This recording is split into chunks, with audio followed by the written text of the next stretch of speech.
নমস্কার, আপনারা দেখছেন সংকেত মিডিয়া, সোজা কথা সহজভাবে।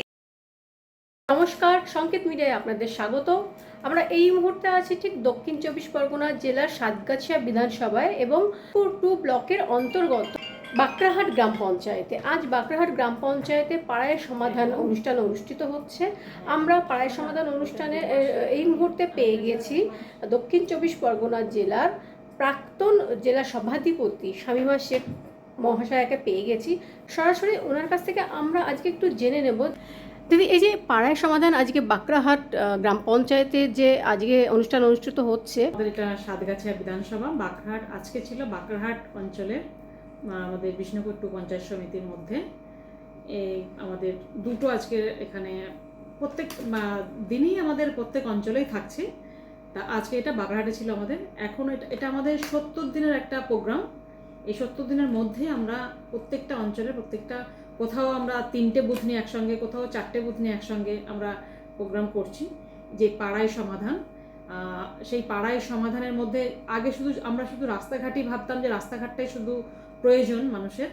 তা মানুষও সেটাই ভাবতো যে রাস্তাঘাটে শুধু প্রয়োজন, কিন্তু তার মধ্যে এখন অনেক কিছু, এই যে আমাদের মাননীয় মুখ্যমন্ত্রী মমতা বন্দ্যোপাধ্যায় এবং আমাদের মাননীয় এমপি আমাদের চোখের নয়নের মণি, তিনি আমাদের অভিষেক বন্দ্যোপাধ্যায়, তিনি আমাদের সঙ্গে যেভাবে থেকে আজকে এই বাংলার জন্য কি কি উন্নয়ন দরকার সেসব ভাবনা চিন্তা করেই তিনি আজকে ভেবেছেন যে আজকে পাড়ায় সমাধান করলে পাড়া থেকে উঠে আসবে মানুষের কথা, মানুষ কি চাইছে, এলাকার মানুষ সেইভাবেই তাদের গ্রহণযোগ্যতা রেখে, তাদের সকলকে, সেই মানুষকে মাথায় রেখে তারা যেটা ভাববে যে তাদের এলাকায় কি উন্নয়ন, সেই উন্নয়নকে পাথেয় করে আগামী দিনে মামাটি মানুষের সরকার সেখানে কাজ করবে।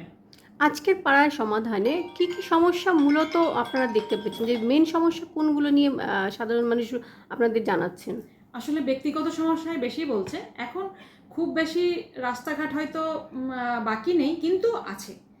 আসলে মানুষের যখন জনসংখ্যা বৃদ্ধি পাবে এবং তাদের বাড়ি আস্তে আস্তে বৃদ্ধি পাচ্ছে, গ্রাম অঞ্চল বাড়ছে, তখন অটোমেটিক্যালি সেখানে রাস্তাও সেখানে করতে হবে। এবং ব্যক্তিগত মানুষের বিভিন্ন বিধবা ভাতা বলুন, বার্ধক্য ভাতা বলুন, আরও চাইছে যারা, কিছু কিছু হয়তো বাকি আছে, আবার কারোর নাম সংযোজন আছে, এরকম স্বাস্থ্যসাথী আছে, সবাই সবারটা নিয়ে বলছে। সেগুলো নিয়ে আমরা আলাপ আলোচনা রাখছি, সেগুলো ফর্ম ফিল আপ করা হচ্ছে, যে যেমন বলছে সেগুলো আমরা নোট ডাউন করছি। এবারে আমাদের যেভাবে মাননীয় মুখ্যমন্ত্রী মমতা বন্দ্যোপাধ্যায় এবং মাননীয় আমাদের সাংসদ অভিষেক বন্দ্যোপাধ্যায়, তিনি যেভাবে আমাদের নির্দেশ দিয়েছেন, সেই নির্দেশ এবং সেই ক্যাটাগরির মধ্যে যেগুলো পড়বে সেগুলো নিয়ে আমরা লিস্ট করে পাঠাবো। মানে পাড়ায় সমাধান, তার মানে আজকে দুয়ারে সরকারও একই সাথে চলছে, পাড়ায় সমাধান এবং দুয়ারে সরকার। হ্যাঁ, এবং দুয়ারে সরকারে কোন প্রকল্পগুলো বেশি মানুষের ডিমান্ড আছে বলে মনে করছেন?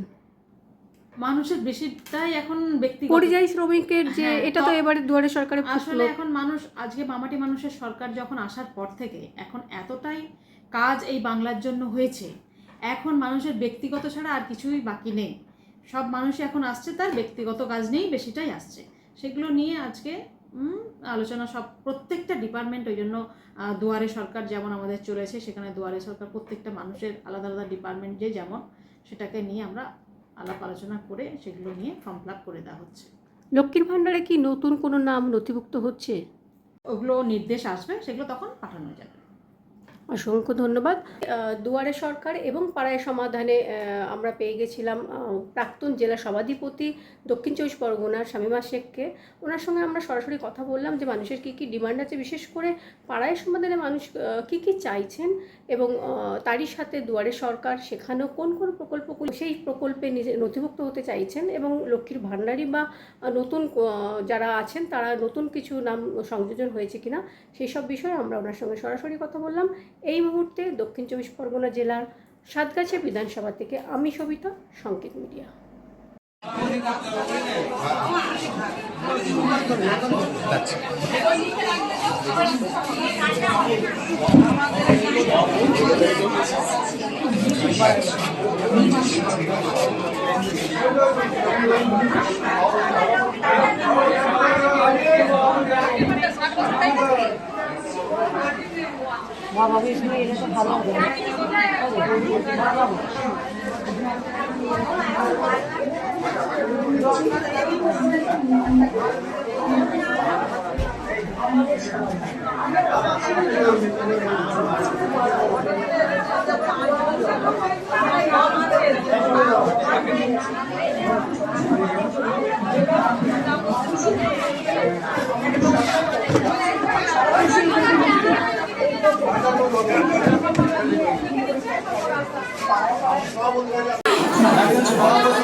আমার এখানে উপস্থিত আছে আমাদের কর্মাধ্যক্ষ মেম্বার, আমাদের পঞ্চায়েত সমিতির মেম্বার, পঞ্চায়েতের মেম্বার,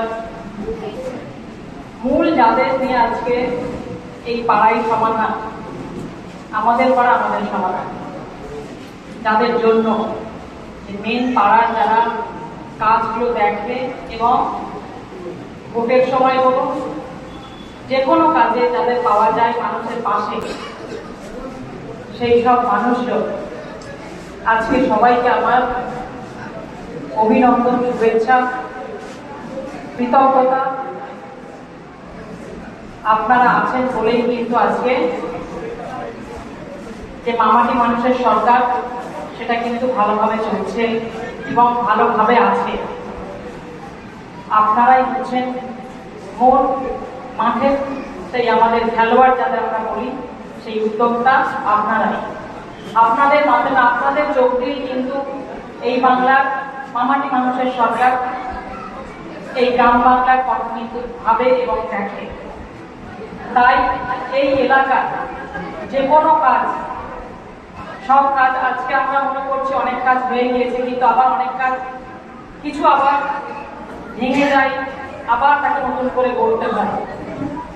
সেই আমাদের আবার পিছনের দিকে চলে যেতে হয়। যেখানে 34 বছরের রাজত্ব করেছিল তাতে আমরা একটাও ঢালাই রাস্তা দেখতে পাইনি। আজকে মামাটি মানুষের সরকার এসে কিন্তু বিভিন্ন অলিতে গলিতে আজকে আমরা ঢালাই রাস্তা দেখতে পেয়েছি, মানুষের বাড়ি ঘরদর হয়েছে। তারপরে আপনারা অনেক কিছু, আমরা অনেক জায়গায় প্রতিবাদ করেছি, যেখানে মানুষের আবাস যোজনার ঘর বন্ধ করে দেওয়া হয়েছিল, 100 দিনের কাজ বন্ধ করে দেওয়া হয়েছিল। সেই জায়গায় কিন্তু আজকে মামাটি মানুষের সরকার অনেক প্রতিঘাতের মধ্যে থেকে কিন্তু সেটা আমরা জয় করতে পেরেছি। নিশ্চয়ই আপনারা সেগুলো জানেন।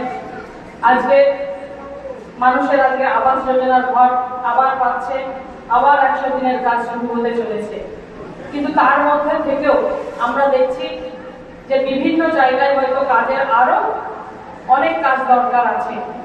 সেই কাজের মধ্যে থেকে আপনারা মনে করবেন যে কি কাজ আপনাদের পাড়ায় দরকার। এখানে নিশ্চয়ই আমাদের এমএলএ সাহেব এসেছিলেন, আমাদের সভাপতি বেতাল ভাই এসেছিল, সবাই এসে এখানে বক্তব্য রেখে গিয়েছে, তাদের কথা বলেও গিয়েছে, আপনারা নিশ্চয়ই সেগুলো শুনেছেন। এবং সেইভাবে আমাদের কাজ, এই সরকারের কাজ কিভাবে হবে সেটাও সব জায়গায় আমরা ডিজিটালের মাধ্যমে অনেক কিছু জেনে পাচ্ছি।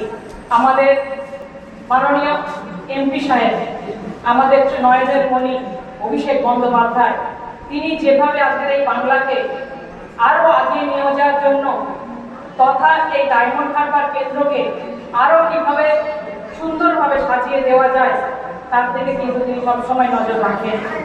সারা বাংলাকে যেমন দেখেন তার ছাড়া বেশি করে কিন্তু এই ডায়মন্ড হারবারকে দেখেন। তাই ডায়মন্ড হারবারের মানুষ আমরা কৃতজ্ঞ যে আমরা একজন এমপি সাহেবকে পেয়েছি, তিনি কিন্তু আমাদের এই এলাকার মানুষের আপদে বিপদে সব সময় তিনি আছেন।